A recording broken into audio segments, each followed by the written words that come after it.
તો આ તરફ પોરબંદર જિલ્લામાં ભારે વરસાદને લીધે અનેક ગામો બેટમાં ફેરવાયા। ભારે વરસાદને કારણે રોડ રસ્તાઓ પર પાણી ભરાઈ ગયા છે। જિલ્લાના અનેક ગામો સંપર્ક વિહોણા બનતા અનેક લોકો ફસાયેલા છે।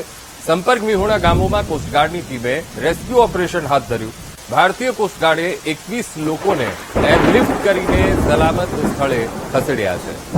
તો પોરબંદર પંથકમાં વ્યાપક વરસાદ અને પૂરની સ્થિતિ છે અને ખાસ તો ઘેડ પંથક છે ત્યાં પાણી ભરાયા છે અને પોરબંદર જિલ્લાના કેટલાય ગામડાઓ અત્યારે પેટમાં ફેરવાયા છે। ભારે વરસાદને લીધે રોડ રસ્તાઓ પર પાણી ભરાયા છે, અવર જવર બંધ છે।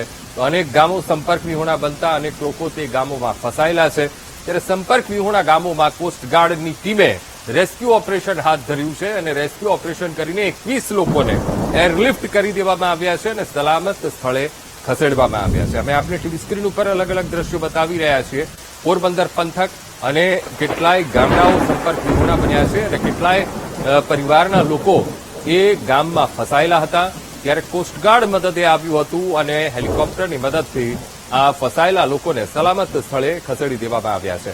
વાત સાથે સંવાદદાતા ચેતન ઠકરાર ફોનલાઈન પર જોડાઈ ગયા છે। ચેતન, પોરબંદર જિલ્લામાં ભારે વરસાદ જેના કારણે અનેક ગામો બેટમાં ફેરવાયા છે અને કોસ્ટગાર્ડની મદદથી કેટલા લોકોનું રેસ્ક્યુ કરવામાં આવ્યું છે? ચેતન, જે અત્યારે જે અતિરત જે વરસાદ પડ્યો તે બાદ ભાદરના પાણી છે તે પોરબંદર જિલ્લામાં ઘૂસી આવ્યા છે અને અત્યારે જે લોકોને હેલિકોપ્ટરની મદદ મળી રહી છે, કોસ્ટગાર્ડ દ્વારા 15 જેટલા લોકોને રેસ્ક્યુ કર્યા હતા। તો આજે ફરી પાછા 21 લોકોને રેસ્ક્યુ કર્યા છે।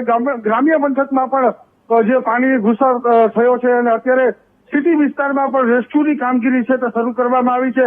બપોર બાદ જો પરિસ્થિતિ ખરાબ થાય તો ક્યાંક પોરબંદર શહેરમાં પણ હેલિકોપ્ટરો શરૂ થાય, ફૂડ પેકેટની વ્યવસ્થા પણ કરવામાં આવે તેવી પણ પરિસ્થિતિ અત્યારે નિર્માણ થઈ છે।